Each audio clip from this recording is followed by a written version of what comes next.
وفوض أمري إلى الله إن الله بصير بالعباد ولا حول ولا قوة إلا بالله العلي العظيم. أعوذ بالله السميع العليم من الشيطان الرجيم. بسم الله الرحمن الرحيم. الحمد لله استتماما لنعمته ولا إله إلا الله إخلاصا لوحدانيته والصلاة والسلام على خير خلقه وأشرف بريته سيدنا طبيب نفوسنا مولانا أبي القاسم محمد.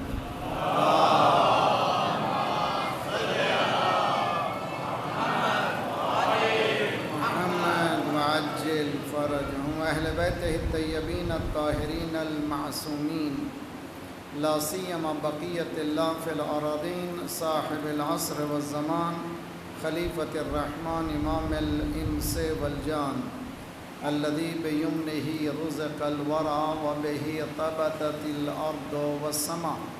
اللهم عجل فرجه الشريف. ربنا لا تؤاخذنا إن نسينا واخطأنا ربنا ولا تحمل علينا إسرا كما حملته على الذين من قبلنا ربنا ولا تحملنا ما لا طاقة لنا به واعف عنا واغفر لنا وارحمنا أنت مولانا فانصرنا على القوم الكافرين. أما بعد فقد قال الله وهو أصدق القائلين وقوله الحق. بسم الله الرحمن الرحيم. إن هذه أمتكم أمة واحدة وأنا ربكم فاعبدوني. صلوات پڑھیے محمد والے محمد.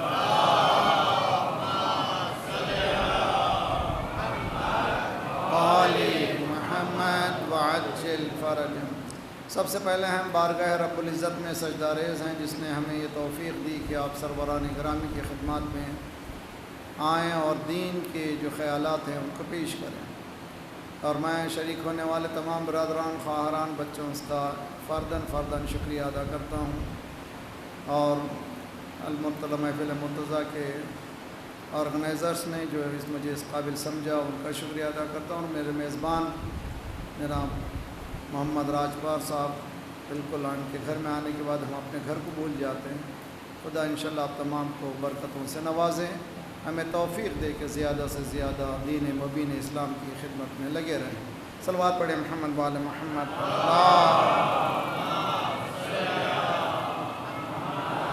آل محمد وعجل.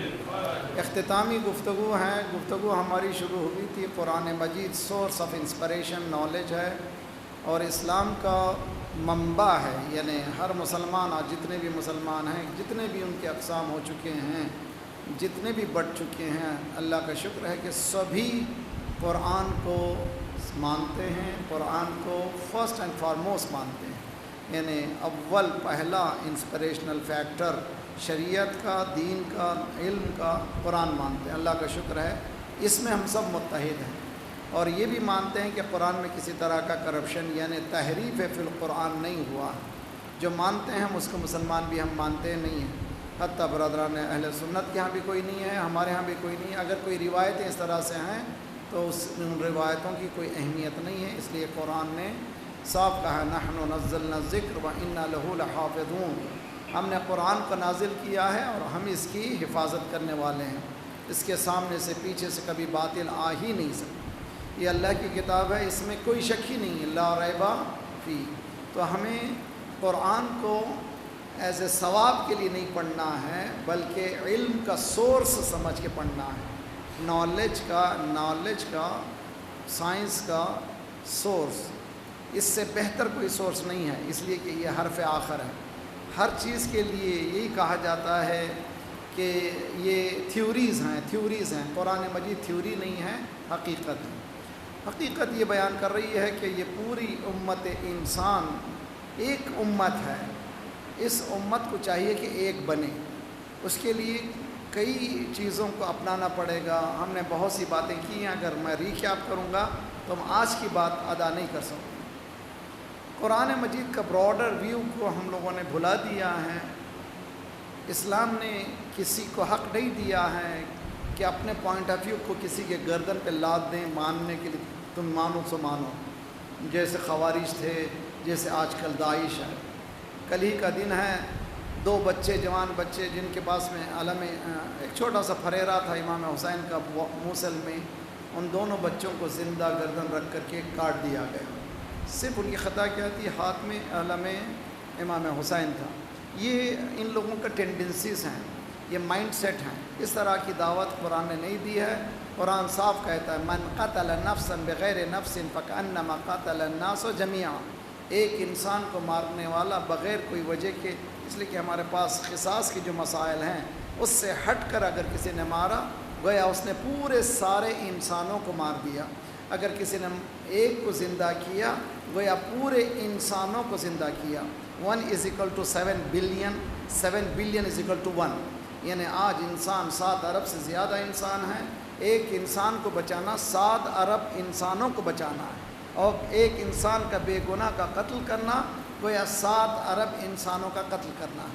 یہ معیار ہے قرآن کا، اس معیار کو اگر کوئی گھٹا دے وہ کوئی مسلم نہیں ہو سکتا، اس کا اسلام سے کوئی واسطہ نہیں ہے۔ قرآن کا اپروچ براڈر ہے، اس براڈر اپروچ کی طرف ہمیں خصوصاً نئی نسلیں جو ہیں بہت کام کرنا ہے۔ اس میں ٹالرنس چاہیے، بہت زیادہ براڈ چیسٹ چاہیے، ہر چیز میں الجھنا نہیں ہے، جس طرح سے آج ہمیں الجھایا جا رہا ہے۔ عقائد کی بحث میں پورے محرم میں صرف یہی بحث ہے کہ قمع کرنا چاہیے نہیں، زنجیر کرنا چاہیے نہیں، کوئی ایک امام حسین کا یہ قول لے کر اس پہ بحث کرنے کے لیے تیار نہیں ہے۔ ہمیں باقاعدہ یہ نیگیٹو انرجی ہے ہم لوگوں کو اس میں ملوث کر رہی ہے، اس سے ہوشیار رہنا چاہیے، ہمیں پروگریس کی طرف دیکھنا چاہیے، ہمیں اس میں الجھنے کی ضرورت نہیں۔ جو مجتہد تمہارا بول رہا ہے اس پر عمل کرو، آگے بڑھتے چلے جاؤ، اس لیے کہ کربلا زنجیر ہی کا نام نہیں ہے، کربلا زنجیروں کو توڑنے کا نام ہے۔ صلوات پڑھیے محمد وآل محمد وآل محمد وعجل فرج۔ دیکھیے اپروچ کتنا خوبصورت ہے قرآن کا۔ قرآن یہ کہتا ہے مسلمانوں سے وَاعْتَصِمُوا بِحَبْلِ اللَّهِ جَمِيعًا، سارے مسلمان مل کر کے اللہ کی رسی کو تھام لو، وَلَا تَفَرَّقُوا، تفرقے میں مت پڑو۔ تو یہ آیت خود بتا رہی ہے کہ there is a hint کہ تفرقے میں مسلمان پڑے گا۔ یہ آیت بتا رہی ہے کہ انسانی فطرت ہے کہ ہر ایک انسان کو سوچنے کا حق ہے، اپنے سوچنے کے مطابق ایک اینٹی بنائے گا۔ قرآن وارن کر رہا ہے تم لوگ الگ الگ ہو، اس میں کوئی شک نہیں ہے، رنگ میں بھی الگ ہو، زبان میں بھی الگ ہو، کلچر میں بھی الگ ہو، الگ رہو، لیکن تمہارا ہدف اللہ کے اصولوں کی طرف جانا ہے۔ وَاعْتَصِمُوا بِحَبْلِ اللَّهِ جَمِيعًا وَلَا تَفَرَّقُوا، تفرقے میں مت پڑو۔ اس میں خاص اشارہ ہے بہت اچھی طرح سے، وَاذْكُرُوا نِعْمَةَ اللَّهِ، بہت اچھی طرح سے سنیے، بہت اچھی طرح سے، وَاذْكُرُوا نِعْمَةَ اللَّهِ اذ کنتم اعداء فالف بین قلوبکم فاصبحتم بنعمتہ اخوانا۔ اس نعمت کو یاد کرو۔ پری اسلامک ہسٹری اٹھا کر کے دیکھیے، تتر بتر تھے انسان، ہر ایک آدمی ٹولی ٹولی تھا، جس کے ہاتھ میں کلہ تھا اس کے پاس اللہ تھا، تلوار جس کے ہاتھ میں تھی وہ پاور رکھتا تھا، حتیٰ جو لوگ پیسے والے تھے ان کے پاس وہ لوگ چادر بچھا دیتے تھے عورتوں پر، جتنی چادر کے اندر آ گئیں عورتیں ان کی کہلاتی تھی، ان کی پراپرٹی کہلاتی تھی۔ یہ دین اسلام سے پہلے مکے میں یہ سب کچھ ہوتا تھا، لیکن وَاذْكُرُوا نِعْمَةَ اللَّهِ، اس نعمت کو اللہ کی یاد کرو جس نعمت کی وجہ سے تم جو دشمنی میں ہٹا کر کے محبت میں بدل گئے، یعنی تمہاری دشمنی ختم ہو گئی، تم محبت میں ایک جگہ جمع ہو گئے۔ وَاذْكُرُوا نِعْمَةَ اللَّهِ، کیا نعمت ہے اللہ کی؟ ایک ایسی نعمت ہے جس کے ذریعے سے تم ایک پلیٹ فارم میں آ گئے، نفرتیں نکال گئے، اور انما المؤمنون اخوہ، آپس میں بھائی بھائی ہو گئے۔ یہ بہت بڑی نعمت ہے۔ وہ کون سی نعمت ہے جس کے ذریعے سے تم آئے؟ وہ نعمت رسالت ہے۔ جس طرح سے نعمت رسالت کی وجہ سے تم جمع ہوئے، نعمت ولایت کی وجہ سے تم جمع ہو سکتے ہو۔ صلوات پڑھیے محمد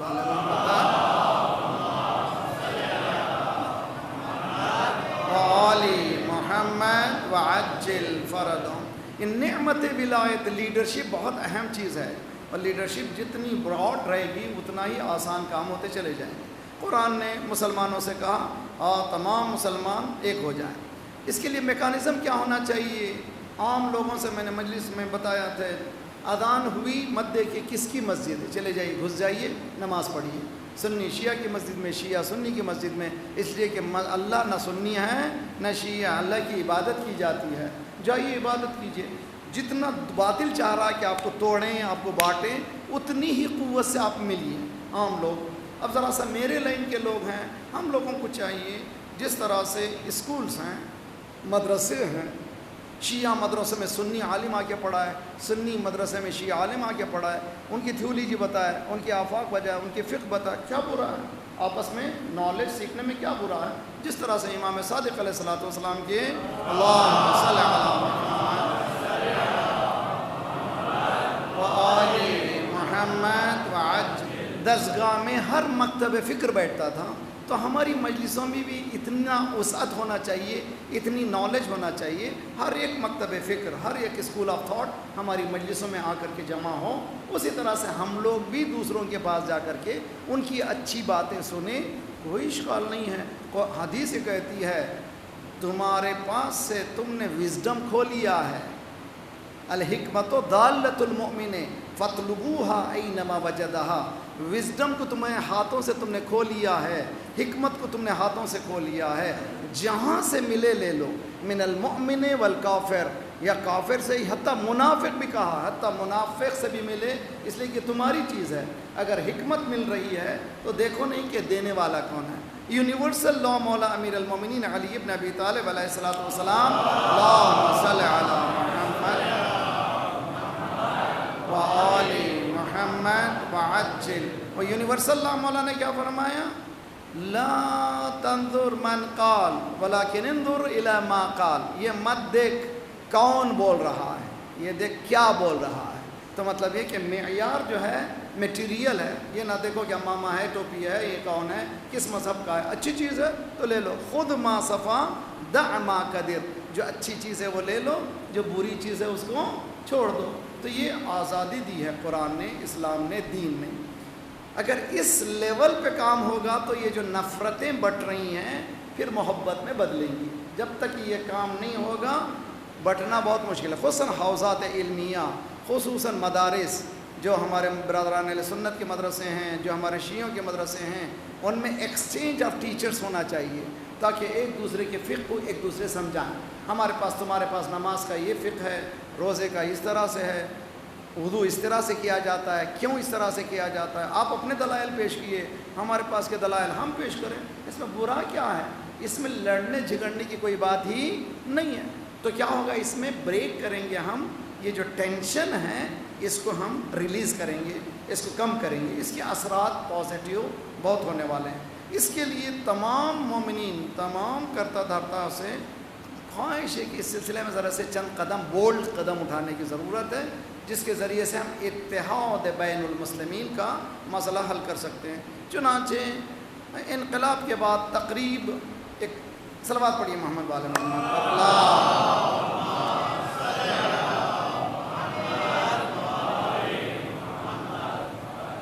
3 لفظوں کو یاد کیجیے آج، تقریب، تدعیب، تکفیر۔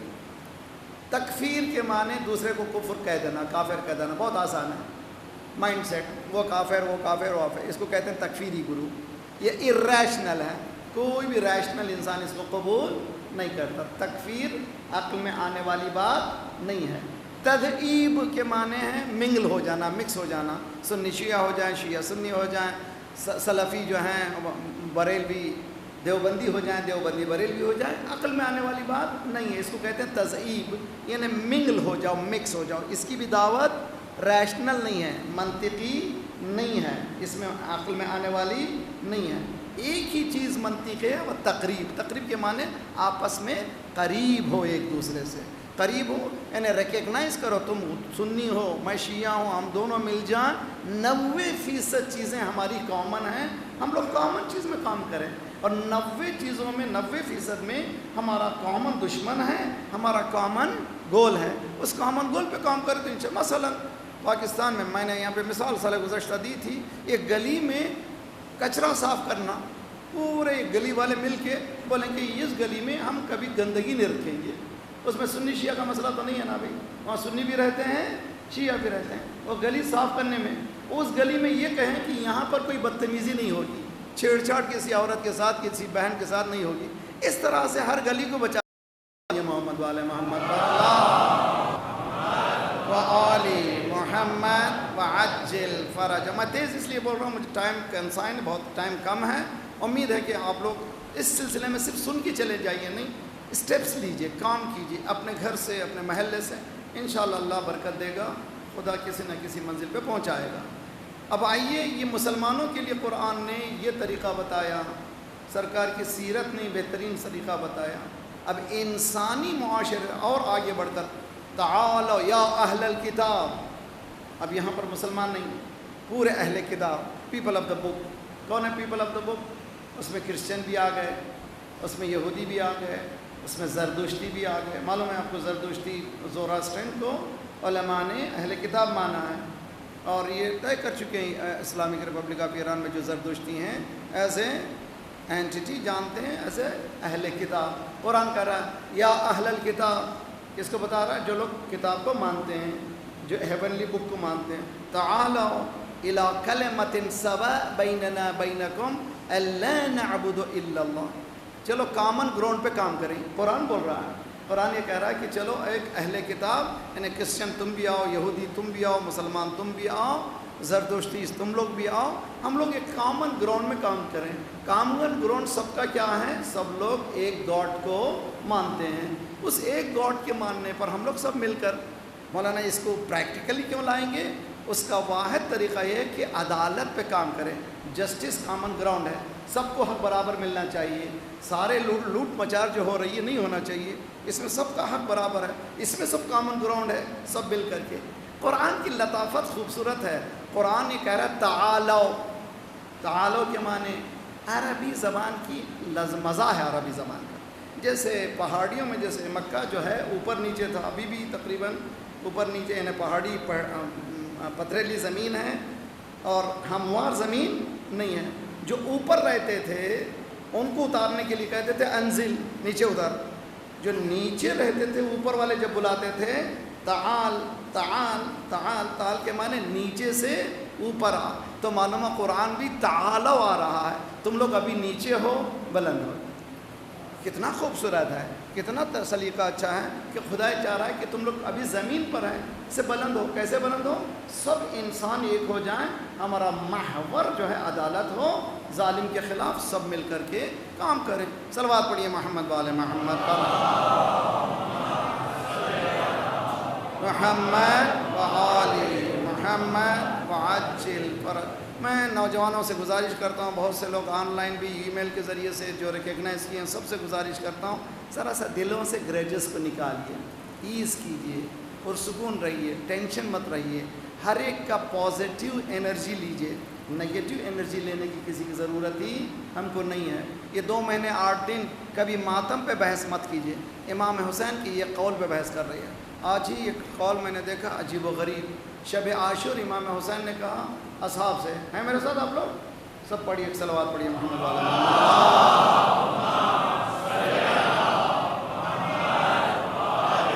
محمد وعجل. بڑا بہت ہی آج کا تحفہ ہے، آج کا مولا کی طرف سے ہمارے لیے تحفہ ہے. مولا شب عاشور تمام اصحاب کو بٹھا کر کے یہ بولے کہ دیکھو، اگر تم لوگوں کا کسی انسان کا حق باقی ہے تمہارے گردنوں پہ، یہاں سے چلے جاؤ. سمجھنے کی کوشش کیجیے. اگر کسی انسان کا حق، اگر کوئی رائٹ آف ہیومن بینگ تمہارے گردنوں پہ ہے، میرے پاس کربلا میں کوئی آ نہیں سکتا جس کا حق. یعنی مجلس کو اگر ایسے ہی سوچیں ہم لوگ، امام حسین کی عزاداری کو ایسے ہی سمجھیں کہ مجلس میں کسی کا حق لوٹ. صلوات پڑھیے محمد والے.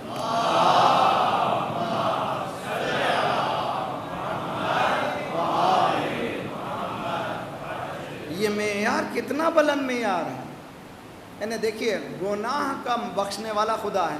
کون سے گناہ کو خدا بخشتا ہے؟ میرے اور اس کے درمیان جو گناہ ہوئے ہیں.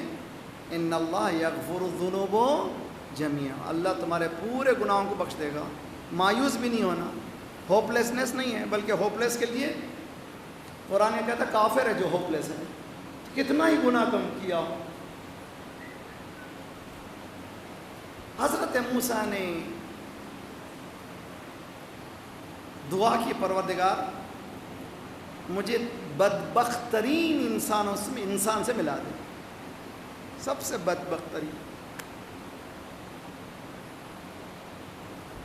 اللہ نے کہا تم شہر کے دروازے پہ ٹھہر جاؤ، جو پہلے جو نکلے گا وہ بدبخت ترین۔ دیکھا صبح صبح باپ اور بیٹا نکل رہا ہے، باپ سامنے ہے، سمجھ گئے کہ بہت ہی بدبخت انسان ہے، نہ جانے کیا گناہ کیا۔ پھر حضرت موسیٰ نے ان کی جانے کے بعد دعا کی پروردگارا خوش بخت ترین انسان سے ملا جو سب سے کامیاب ہے تیری نگاہ میں۔ اللہ نے کہا اسی شہر کے دروازے پہ رک، شام میں جو پہلے آئے گا وہی خوش بخت ہوگا۔ دروازے پہ رک گئے، وہی باپ پہلے آیا، جو صبح آیا تھا وہی بدبخت تھا، وہی شام کو خوش بخت کیسے ہو گیا؟ حضرت موسیٰ کے لیے پزل تھا، پریشانی تھی، پروردگار اتنا دنیا کا بدبخت ترین انسان اسی سے کہہ رہا ہے تو واپس خوش بخت کیسے؟ کہا دیکھو سنو اس کا قصہ۔ بیٹے کے ساتھ باہر گیا، بیٹے نے پوچھا بابا دنیا میں یہ زمین کتنی بڑی ہے؟ نہ میں بڑا ہوں یا زمین بڑی ہے؟ بولے زمین بڑی ہے۔ زمین بڑی ہے، آسمان بڑا ہے؟ تو آسمان بڑا ہے۔ بابا آسمان سے بڑا کون ہے؟ بہت اچھی طرح سے باپ رونے لگا، بیٹا آسمان سے بڑا میرے گناہ ہے۔ اللہ، یعنی سب سے بڑے گناہ جو ہیں میرے آسمان سے بھی زیادہ۔ یعنی رو رہا تھا، literally he was sincere۔ اس کے بعد بولتا بابا آپ کے گناہ سے بڑا کون ہے؟ کہا وہ پروردگار ہے جو میرے گناہ کو بخش دے۔ اقرار گناہ، پہنچنا ایک منزل پر کہ میں نے گناہ کیا، ہم معصوم نہیں ہیں، مایوس بھی نہیں ہونا ہے، کتنا بھی بڑا گناہ کیوں ہوگا، اللہ بخشنے والا ہے۔ فَلَا تَيَأْسُ مِن رَوْحِ اللَّهِ، قرآن کی آیت ہے، مایوس نہیں ہونا اللہ کی رحمت سے، جو مایوس ہوگا وہ کافر ہے، میرے سے ربطی نہیں ہے، کتنا ہی بڑا۔ تو یہ کہنے کے بعد اللہ نے کہا جب نکلا تھا بدبخت تھا، جب واپس آیا ہے اقرار کی تو خوش قسمت ہو گیا یہ شخص جو اقرار کرے۔ مولا امام حسین شب عاشور فرما رہے ہیں تیرے گناہ اللہ کے درمیان بخشے جائیں گے، لیکن جو تو انسانوں کے ساتھ کیا ہے ہم بخشنے والے نہیں ہیں، نہ اللہ بھی بخشنے والا ہے۔ کتنا خطرناک ہے۔ امام حسین کا میسج پورے 2 مہینے 8 دن بانٹیے اس کو، انسانوں کے حقوق سے بچو، میرے اور اللہ کے درمیان جو بھی ہونا ہے ہوگا، خدا بخش دے گا یا نہیں بخشے گا، لیکن انسان کے درمیان جو ہوگا جب تک انسان نہیں بخشے گا اللہ نہیں بخشے گا۔ اگر میں نے کسی کا مال کھایا ہے تو اللہ بخشنے والا نہیں ہے، جب تک کہ اب مسلمان کہہ رہے ہیں یزید کو خدا بخش سکتا ہے، نہیں بخش سکتا بھائی۔ بالفرض محال بالفرض محال بالفرض محال رحمت کے گھرانے والے امام حسین بخشیں دیں، مگر ہم بخشنے والے نہیں ہیں، اس لیے کہ قانون انسان ہے، انسان کا بھی بخشنے والا نہیں ہے۔ صلی اللہ علیہ یا ابا عبداللہ، کتنی عظیم چیز ہے۔ تو خلاصہ امت واحدہ کا کانسیپٹ یہ ریالٹی ہے، یہ حقیقت ہے۔ ون نیشن کا کانسیپٹ، اس کے پروسیس جو میں نے پورے 10 دن بیان کیے ہیں، 12 مجلسیں، 12ویں مجلس ہے، اس پہ اگر ہم عمل کریں گے تو ہمارے گھر سے شروع کریں انشاءاللہ، وہ دن دور نہیں ہے کہ ہم لوگ وہ حقیقت کو دیکھ سکیں گے۔ جب مولا امام زمانہ عجل اللہ تعالیٰ فرجہ شریف آئیں گے،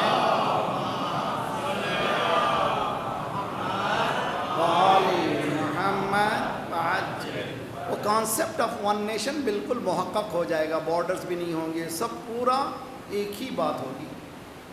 خدا انشاءاللہ جلد سے جلد وہ زمانہ آئے کہ مولا کے ظہور کو ہم اپنے آنکھوں سے دیکھ سکیں، خدا ہمیں قابل بنائے اس حکومت جہانی کا۔ آج 11 محرم ہے، بعض علماء کہتے ہیں کہ شاید آج کا دن روز عاشور سے کم نہیں۔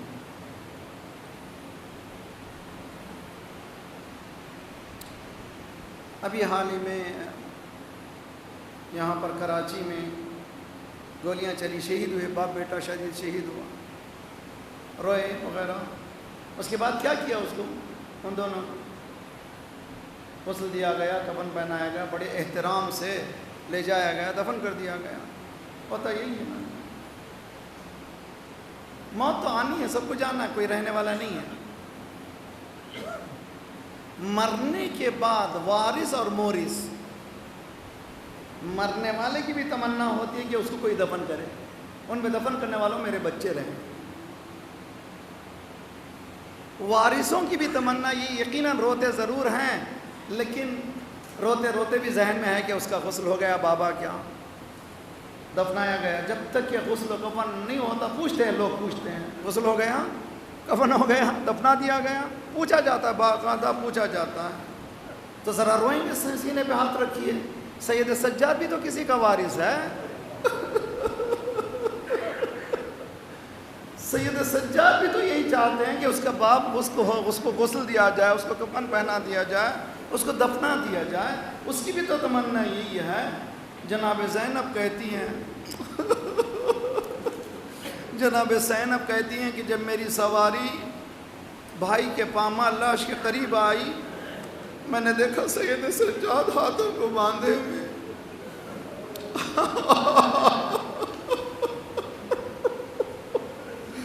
بڑی غربت سے باپ کی پامال لاش کو دیکھ رہا ہے۔ جناب زینب اسیس کرتی ہیں کہ حالت کو دیکھتی ہیں جناب سید سجاد کی، کہتی ہیں کہ ایسے معلوم ہو رہا تھا کہ ابھی اس کی روح پرواز کر جائے گی، مر جائے گا۔ یہ عالم تھا سید سجاد کا۔ میں نے اپنے آپ کو گھوڑے سے گرایا، اونٹ سے گرایا، سینے سے لگایا، بیٹا میں نے بابا سے سنا ہے یہاں زیارت کرنے کے لیے آئیں گے۔ اللہ اکبر۔ زینب کے دیکھی پریڈکشن، آج 1 ملین 10 ملین زائرین آج کربلا میں موجود ہیں، یہاں قبریں بنیں گی، زیارت کرنے والے آئیں گے، گھبرانا نہیں بیٹا۔ کیا جواب ملا سید سجاد کا؟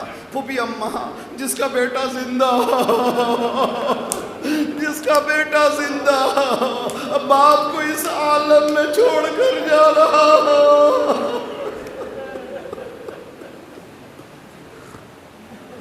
صلی اللہ علیہ یا ابا عبد وعلى الأرواح التي حلت بفنائك وناخذ برحلك عليكم منا السلام أبدا ما بقيت وبقي الليل والنهار. السلام على الحسين وعلى علي بن الحسين وعلى أولاد الحسين وعلى أصحاب الحسين ويا ليتنا كنا معكم فنفوز معكم فوزا والله. ایک سورہ الحمد 3 اخلاص سے شہدائے کربلا اپنے شہداء مرحومین کے رب العالمین.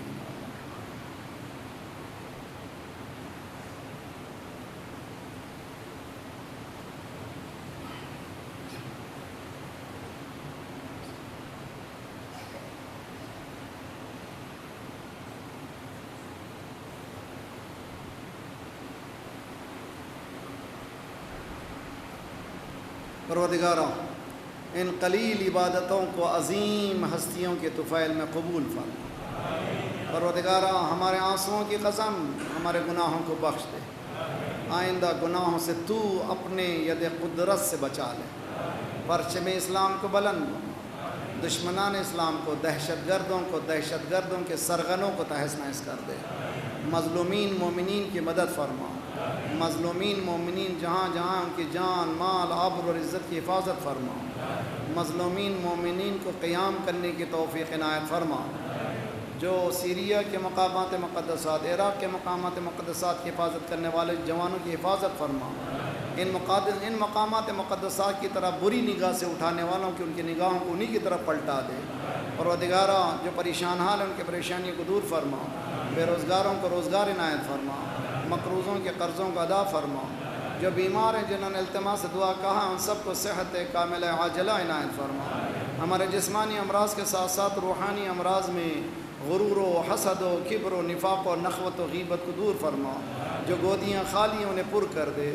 جو لڑکے لڑکیاں بن بیاہ کے ہیں ان کی بیاہ کر دے. صفوف مسلمین کو متحد کر دے. ممالک اسلامیہ کی حفاظت فرما. ہمیں بانٹنے والی صہیونی قوتوں کو بانٹ دے. انقلاب اسلامی کو انقلاب مہدی سے ملا دے، جلد سے جلد مولا کا ظہور فرما، ہم سب کو ناصروں میں شمار فرما۔